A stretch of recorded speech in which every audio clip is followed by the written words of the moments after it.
পুরী সমুদ্র সৈকত, যেটি সারা ভারতবাসীর কাছে গোল্ডেন বিচ হিসেবে ব্যাপকভাবে পরিচিত। এটি ভারতবর্ষের উড়িষ্যা প্রদেশের পুরী শহরে অবস্থিত। উত্তাল মনোরম সমুদ্র সৈকতটিতে সারা বছরই দর্শকদের পদচারণায় ভিড় থাকে। দর্শক, আজ আমি সেই সমুদ্র সৈকতটি নিজে দেখব এবং আপনাদেরকেও দেখাবো। ভারতের উড়িষ্যা প্রদেশের পুরী থেকে আমি নয়ন খন্দকার আপনাদেরকে শুভেচ্ছা জানাচ্ছি। দর্শক, আজ এসেছি পুরী সমুদ্র সৈকত দেখতে। যে সমুদ্র সৈকতটা আমি নিজে দেখবো এবং আপনাদেরকেও দেখাবো। পুরো ব্লগ ভিডিওতে দেখতে আমাদের সাথেই থাকুন। পুরী সমুদ্র সৈকতটি বালুকাময়। শহরের পিচ ঢালা পথের পাশেই মনোরম এই সৈকতটি। রাস্তার পাশে দাঁড়িয়ে বা বসে সমুদ্রের উত্তাল ঢেউ দেখে আপনি হবেন অভিভূত। দর্শক, আমরা চলে এসেছি একদম সেই পুরী সমুদ্র সৈকতের কূলে। দেখুন কত বড় বড় ঢেউ। আসলে এটা না দেখলে বিশ্বাস করা যাবে না। দেখাই, আর পানিটা পুরোই নীল। এই যে ঢেউগুলো আসছে দেখুন। আমি আসলে অনেক সমুদ্র সৈকতে বেরিয়েছি, কিন্তু এত বড় ঢেউ হয় আমরা আমাদের বাংলাদেশের যে কক্সবাজার সমুদ্র সৈকত এবং কুয়াকাটার যে সমুদ্র সৈকত আছে, সেখানে কিন্তু এরকমের বড় বড় ঢেউ কিন্তু আমি দেখিনি। তবে এখানে ঢেউগুলো অনেক বড় বড়। আপনাদেরকে সেটা একটু দেখাই দেখুন। আর এখানে প্রচুর দর্শক সমাগম ঘটে। সাধারণত মানুষ এই পুরীতে আসে এই সমুদ্র সৈকত দেখতে। আর বিশেষ করে এই সমুদ্র সৈকত দেখা শেষে তারা যায় হচ্ছে যে জগন্নাথ মন্দির দেখতে। এই পুরীর সমুদ্র সৈকতের কারণে ভারতবর্ষে পরিচিত। আর এই দেখুন, এই যে আসলে ঢেউ, প্রতিটি ঢেউয়ের যে গর্জন এবং এর যে উচ্চতা, ঢেউয়ের যে উচ্চতা, এটা আসলে না দেখলে বিশ্বাস করা যাবে না। আমি এর আগেও বলেছি আপনাদেরকে যে বাংলাদেশের কক্সবাজার সমুদ্র সৈকত এবং কুয়াকাটা সমুদ্র সৈকতে যে ঢেউ হয়, সেই ঢেউ থেকে কিন্তু অনেক বেশি ঢেউ এখানে এবং অনেক উচ্চতা। দেখুন দর্শক, এই যে করে দেখুন দেখুন দেখুন এই যে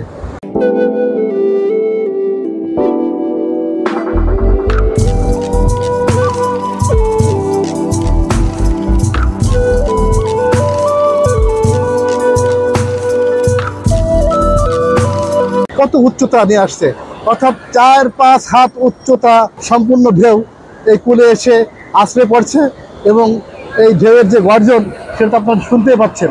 আর এখন কিন্তু ভর দুপুর, আর সেই সময়টাই কিন্তু দেখুন এখনই কিন্তু মানুষজন এই সমুদ্র কূলে চলে এসেছে। অনেকে গোসল করছেন, অনেকে আনন্দ করছেন। এই যে সমুদ্র সৈকতটি, সেটি আপনাদেরকে দেখাচ্ছিলাম। সমুদ্র সৈকতটি নৈসর্গিক দৃশ্য উপভোগ করার জন্য রাস্তার পাশে ঢালাই করা বেঞ্চ তৈরি করে দেওয়া হয়েছে, যেখানে বসেই উপভোগ করতে পারবেন উত্তাল ঢেউয়ের গর্জন। আর সমুদ্র সৈকত কে না ভালোবাসে। কত দূর থেকে ঢেউয়ের গর্জন শোনা যায়।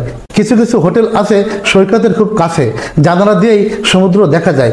দূর থেকে মনে হয় যেন দুধ ছাদা ফেনার মতো উঁচু উঁচু ঢেউ আশ্রে পড়ছে সমুদ্রের বুকে। সমুদ্রের তীরে দাঁড়িয়ে মানুষগুলোর কেউ শুধু পা ভিজাচ্ছেন, কেউ স্নান করছেন, কেউ আবার দূরে দাঁড়িয়ে বুক ভরে নিঃশ্বাস নিচ্ছেন আর হরেক রকম মিষ্টির স্বাদ আস্বাদন করছেন। মিষ্টি ছাড়াও ঝিনুকের অনেক জিনিস বিক্রি হয় পুরী সমুদ্র সৈকতে।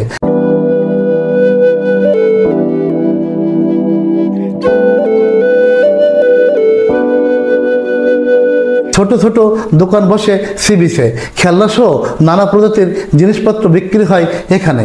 তবে পুরী সমুদ্র সৈকতের বিশেষ আকর্ষণ হচ্ছে মরুভূমির প্রাণী উটের পিঠে চড়ে সি বিচ ভ্রমণ। পর্যটকরা এখানে উটের পিঠে চড়ে আনন্দ উপভোগ করেন।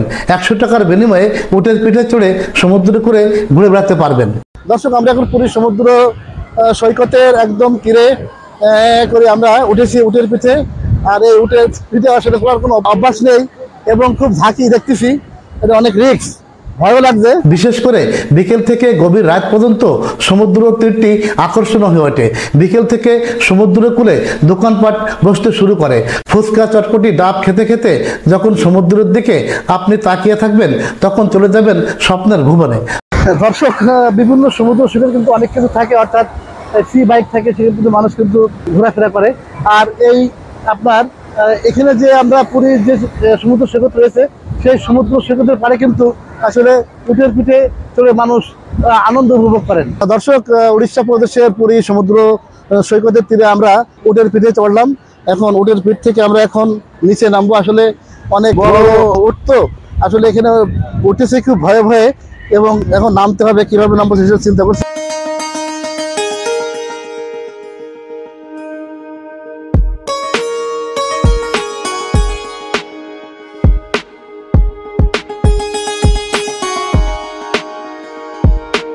উটের পিঠে চড়া শেষ।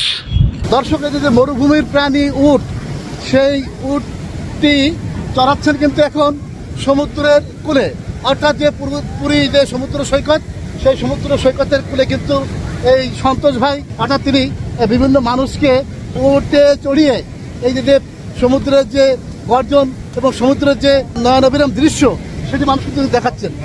আচ্ছা, স্বপন ভাই তাকে এই যে 100 টাকা দিলেন। আর আমি আর জেনে নেব যে মরুভূমির প্রাণী উট আপনি কোথা থেকে সংগ্রহ করলেন? এটা রাজস্থান থেকে কিনে নিয়ে আসছে। রাজস্থান কিনে আনছেন? কত দিয়ে কিনেছেন? 1 লাখ টাকা। এর জন্য বলেন 1 লাখ টাকা। 1 লাখ টাকা। আচ্ছা, আর কি বলছিলেন? লাইসেন্সের কথা বলছিলেন নাকি? 5 লাখ লাইসেন্স বানাতে। লাইসেন্স করতে 5 লাখ লেগেছে? 5 লাখ। কোথা থেকে লাইসেন্স করতে এটা? এটা আমার ইউনিট আছে, সব 50-60 জন আছে। ওই যে এখানে ও আচ্ছা, 5 লাখ টাকা দিয়ে এখানে লাইসেন্স করতে হবে, অর্থাৎ এখানে উঠতে গেলে 5 লাখ টাকা জমা দিতে হবে, তাই তো? আচ্ছা, আর উঠে খাদ্য খাবার কি দেন আপনি? ঘোড়ার ছোলা, ভুসি, খড়, চানা সব। আচ্ছা, সব দেন না? আচ্ছা, প্রতিদিন কেমন ইনকাম হয়? ব্যবসায়ী উপর নেই, অফ সিজন। অফ সিজন চলছে এখন। অফ সিজনে কেমন হয় এখন? দিনে কেমন হয়? 400-500 টাকা হয়। 400-500 টাকা হয়? খাবার তো 1000 টাকা একদিন। তো 400-500 টাকা হবে কেন? এখন আমরা তো 3 দিনে 300 দিলাম। 300 দিলেন যে, হ্যাঁ, আর লোক বসলে হবে না। ও আচ্ছা, আপনি বসলে হবে। মানে এখন অফ সিজনে একটু কম হচ্ছে, তাই তো? 1000 টাকা। 1000 টাকা খাবার লাগে। দর্শক, আমরা সন্তোষ ভাইয়ের সাথে কথা বললাম। তিনি মরুভূমির প্রাণী উট এই সমুদ্রে করে চড়াচ্ছেন, অর্থাৎ এই উটে চড়ে মানুষ এই সমুদ্রের নয়নাভিরাম দৃশ্য উপভোগ করছেন। তিনি আমাদেরকে জানিয়েছেন এই উটটি তিনি 1 লাখ টাকায় কিনেছেন, এবং এখানে উট চড়াতে হলে তাদের যে ইউনিট আছে, ইউনিটকে 5 লাখ টাকা দিয়ে এখানে নিবন্ধন করতে হয়, অর্থাৎ রেজিস্ট্রেশন করতে হয়।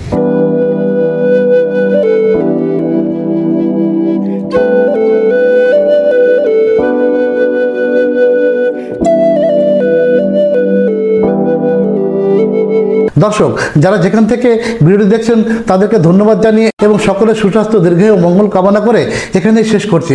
পরবর্তীতে নতুন কোনো ভিডিওতে দেখা হবে আপনাদের সাথে, এ প্রত্যাশায়। আল্লাহ হাফেজ।